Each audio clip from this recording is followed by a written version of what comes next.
তাণ্ডব শুধুমাত্র বাংলাদেশ বা বরবাদ, প্রিয়তমা, রাজকুমারকে শুধু ছাড়াবে না, হলিউড বলিউডের সাথে ফাইট দেওয়ার মতো একটা সিনেমা হচ্ছে। সাকিব খানের সাথে এই সিনেমায় অভিনয় করছে জয়া হাসান, জানেন দুই বাংলা, যিনি এই মুহূর্তে খুব জনপ্রিয় একজন নায়িকা। যে অ্যারেঞ্জ দেখেছি তাতে বলতে পারি তাণ্ডব হচ্ছে এ যাবৎকালে বাংলাদেশের সবচেয়ে বড় বাজেটের সিনেমা। জানেন যে বরবাদ সিনেমা 17 কোটি টাকা, মেহেদী হাসান হৃদয় আমাদেরকে বলেছে সংবাদ মাধ্যমে, এবং আমার জানা মতে তাণ্ডব 30 কোটি টাকার সিনেমা।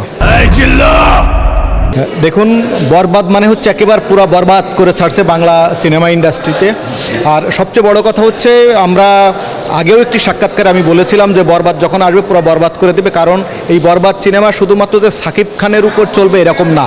এই বরবাদ সিনেমা যিনি তৈরি করেছেন আমাদের মেহেদী ভাই, উনি হচ্ছেন একজন খুব নামকরা ডিরেক্টর।